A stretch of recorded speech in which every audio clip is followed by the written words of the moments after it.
पूर्णिया के सांसद पप्पू यादव के पिता के निधन से पूरे सीमांचल में शोक की लहर दौड़ गई है। वहीं पप्पू यादव के दिवंगत पिता चंद्र नारायण बाबू का पार्थिव शरीर पूर्णिया कोर्ट स्थित उनके आवास पर लाया गया। पिता की मौत के बाद पप्पू यादव फूट फूट कर रो रहे हैं। पप्पू यादव और उनके शोक संतप्त परिवार को सांत्वना देने के लिए मंत्री लेशी सिंह भी उनके आवास पर पहुंची। लेशी सिंह ने पप्पू यादव के परिवार को सांत्वना दी। वहीं पप्पू यादव ने कहा कि पिता के निधन के बाद उनकी जिंदगी खत्म हो गई है।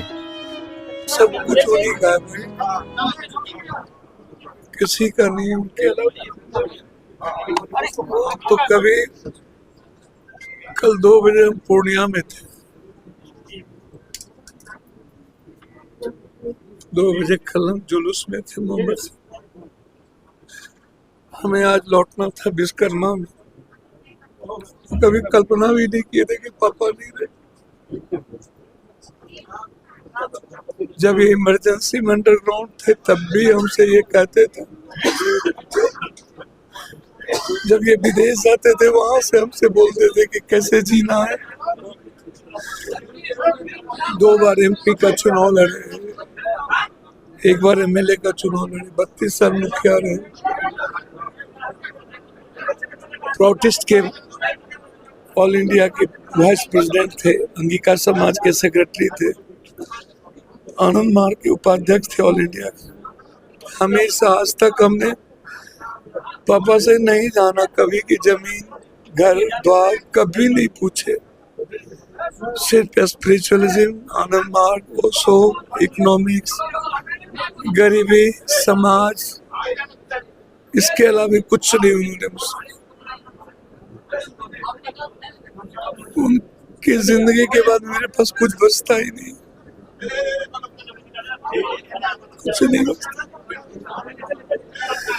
सब कुछ खत्म हो गया भैया।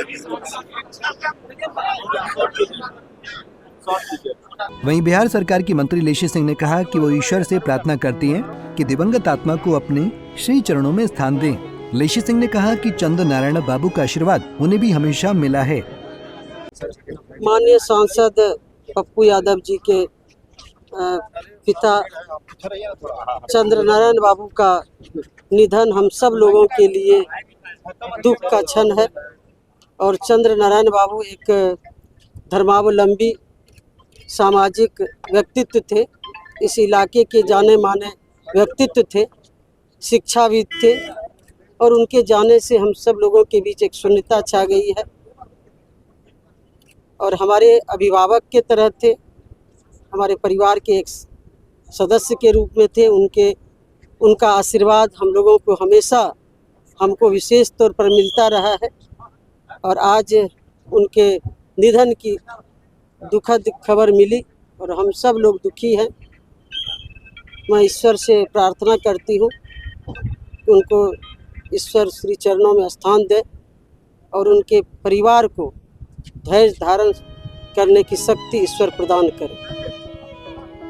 सीमांचल और कोसी के इलाके में चंद्र नारायण बाबू की पहचान एक बड़े समाज सेवी की रही है। उनके निधन से पप्पू यादव अंदर से टूट गए हैं। वहीं इस इलाके के लोगों में भी शोक की लहर दौड़ गई है। जनता दर्शन के बाद अब उनके पार्थिव शरीर को मधेपुरा स्थित खुर्दा ले जाया जाएगा, जहां उनका अंतिम संस्कार किया जाएगा। पंजाब केसरी टीवी के लिए पूर्णिया से रजनीश कुमार की रिपोर्ट। हमसे जुड़े रहने के लिए हमारे YouTube चैनल को सब्सक्राइब करें और नई वीडियो की नोटिफिकेशन के लिए बेल आइकॉन को दबाएं।